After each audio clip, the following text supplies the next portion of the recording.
ಮೇಲೂ ಶಾಂತಿಯಾಗಿ ಮಲಗಲು ಬಿಡ್ತಿಲ್ಲ. ಆಸ್ತಿ ಆಸೆಗಾಗಿ ಮನುಷ್ಯತ್ವವನ್ನೇ ಮರೆತ ಜನ. 50ಕ್ಕೂ ಹೆಚ್ಚು ಸಮಾಧಿಗಳು ನೆಲಸಮ.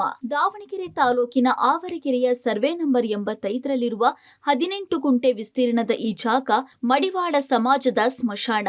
ಸುಮಾರು 75 ವರ್ಷಗಳ ಹಿಂದೆ ಸಣ್ಣ ಮರಿಯಪ್ಪ ಎಂಬುವರು ಈ ಜಮೀನನ್ನ ಸ್ಮಶಾನಕ್ಕಾಗಿ ನೀಡಿದ್ರು.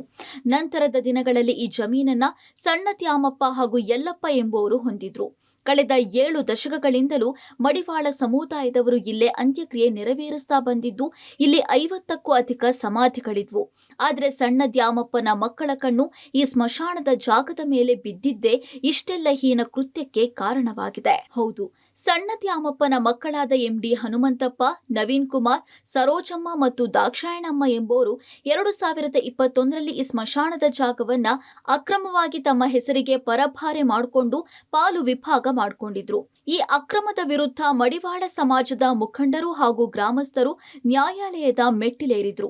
ಪ್ರಕರಣವನ್ನ ಆಲಿಸಿದ್ದ ಕೋರ್ಟ್ ಸ್ಥಳದಲ್ಲಿ ಯಾವುದೇ ಬದಲಾವಣೆ ಮಾಡದೆ ಯಥಾಸ್ಥಿತಿ ಕಾಯ್ದುಕೊಳ್ಳುವಂತೆ ಕಟ್ಟುನಿಟ್ಟಿನ ಆದೇಶ ನೀಡಿತ್ತು. ಆದರೆ ಆಸ್ತಿಯ ಆಸೆಗೆ ಬಿದ್ದ ಈ ಕಿಡಿಗೇಡಿಗಳು ಕೋರ್ಟ್ ಆದೇಶವನ್ನೇ ಗಾಳಿಗೆ ತೂರಿದ್ದಾರೆ. ಜೂನ್ 24ರಂದು ಟ್ರ್ಯಾಕ್ಟರ್ ಮೂಲಕ ಇಡೀ ಸ್ಮಶಾನವನ್ನ ಧ್ವಂಸಗೊಳಿಸಿದ್ದಾರೆ. ಆಸ್ತಿ ಸಿಗುತ್ತೆ ಎಂಬ ಕಾರಣಕ್ಕೆ ಆರೋಪಿಗಳು ತಮ್ಮದೇ ಹೆತ್ತ ತಂದೆ, ತಾಯಿ ಮತ್ತು ಸಹೋದರನ ಸಮಾಧಿಗಳನ್ನು ಕೂಡ ವಕೀಲರ ಮುಖಾಂತರ ಒಳ ಹೋರಾಟ, ಹೊರಗಡೆ ಮಾನ್ಯ ಜಿಲ್ಲಾಧಿಕಾರಿಗಳು ಮತ್ತು ರಾಜಕಾರಣಿಗಳು ಸಾಧ್ಯವಾದರೆ ಇತರೆ ವರ್ಗದ ಜನರನ್ನು ಕೂಡ ನಾವು ಬೆಂಬಲ ತಗೊಂಡು ಒಂದು ಬೀದಿ ಹೋರಾಟ ಮಾಡಲಿಕ್ಕೂ ಕೂಡ ನಾವು ತಯಾರಿ ಮಾಡ್ಕೊತಾ ಇದ್ದೀವಿ. ಇನ್ಸರ ಪ್ರಶ್ನೆ ಇಲ್ಲ. ಕೋರ್ಟಿಂದ ಏನೇ ಬಂದರೂ ನಾವು ಒಪ್ಪಿಕೊಂಡು 75 ವರ್ಷಗಳಿಂದ ನಮ್ಮ ಪೂರ್ವಜರನ್ನ ಇಲ್ಲಿ ಮಣ್ಣು ಮಾಡ್ತಿದ್ದೀವಿ. ಕೋರ್ಟ್ ಆರ್ಡರ್ ತಂದಿದ್ರೂ ನಮಗೆ ರಕ್ಷಣೆ ಸಿಕ್ಕಿಲ್ಲ. ಆಸ್ತಿ ಆಸೆಗಾಗಿ ಹೆತ್ತವರ ಸಮಾಧಿಯನ್ನೇ ನೆಲಸಮ ಮಾಡಿದ ಇವರಿಗೆ ಶಿಕ್ಷೆಯಾಗಲೇಬೇಕು.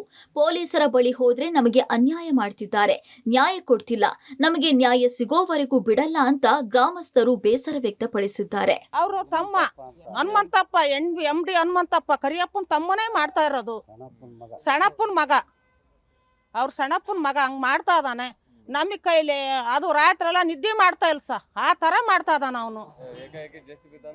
ಎಲ್ಲ ತಂದು ಅಷ್ಟು ಎಲ್ಲ ಕಂಟಿಮೀಟರ್ ತಂದು ಎಲ್ಲ ಸಾಮ ಮಾಡಿಬಿಟ್ಟಾನೆ. ಸಮ ಮಾಡಬಾರ್ದು. ನಮಗೆ ಗುಡ್ಡಿ ಬೇಕು, ನಮ್ಮ ಅತ್ತೆ ಮಾವ ಬೇಕು, ನಮ್ಮ ಮಾವನ ಮಕ್ಕರು ಬೇಕು, ಎಲ್ಲರದ್ದು ಅಲ್ಲಿ ಸಮಾಧಿ ಬೇಕು ಅಂತ ನಾವು ಉಳಿಸ್ಕೋಬೇಕಂತ ಹೋಗ್ತಾ ಇದಾವೆ ಸಣ್ಣ.